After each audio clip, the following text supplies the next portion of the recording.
think it'll be more the fact that it allows us to see things that maybe we should have seen a long time ago.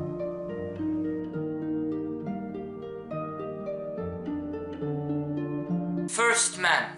Ce film, sorti en 2018, parle du premier homme à avoir marché sur la Lune, à savoir Neil Armstrong.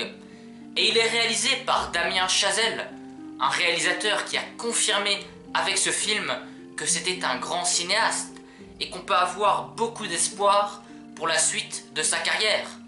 Et ça, je vais vous le prouver à travers plusieurs aspects. Tout d'abord, il aborde un tout nouveau sujet. Car en effet, ces deux premiers films avaient pour thème principal la musique, mais là, il s'aventure dans l'espace.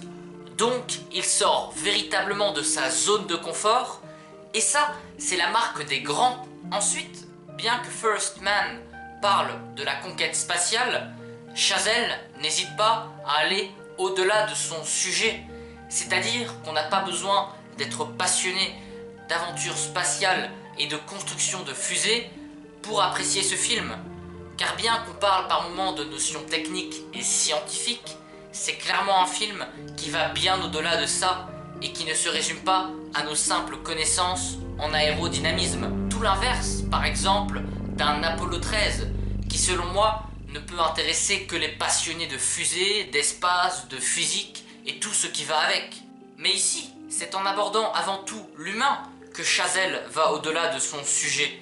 Car dans First Man, c'est l'humain qui est au centre de tout.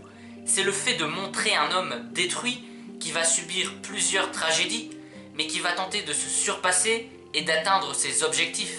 Car c'était ça le parcours de Neil Armstrong. Et Damien Chazelle nous montre quelque chose que peu de gens savaient au final.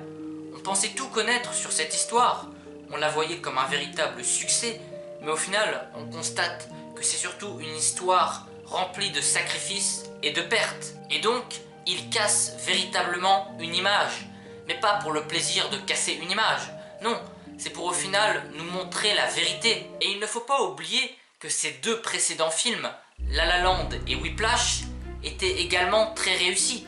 Et pour moi, à chaque film, il s'est amélioré. Donc pour l'instant, c'est un début de parcours parfait. Après, oui, attendons de voir la suite, parce qu'on a déjà eu de nombreux réalisateurs qui ont fait des super débuts de carrière et qui ont après fortement déçu, comme Quentin Tarantino ou Tim Burton. Mais il y a quand même beaucoup de facteurs qui nous laissent penser que Damien Chazelle continuera à faire de grandes choses. Et donc, Neil Armstrong, c'est le premier homme à avoir marché sur la Lune. Mais Damien Chazelle, c'est le premier homme à parler de cette mission spatiale d'un point de vue tragique, et en n'hésitant pas à remettre en question la légitimité de cette mission. We need to fail. We need to fail down here so we don't fail up there. Okay, Neil. At what cost? Huh? At what cost? Well, it's a little bit late for that question, isn't it, sir? Et pour finir, dans ce genre de film où on est une bonne partie du temps dans l'espace, la musique est très importante pour l'immersion. Et le moins qu'on puisse dire, c'est que dans First Man, la musique puissante et émotionnelle est clairement au rendez-vous.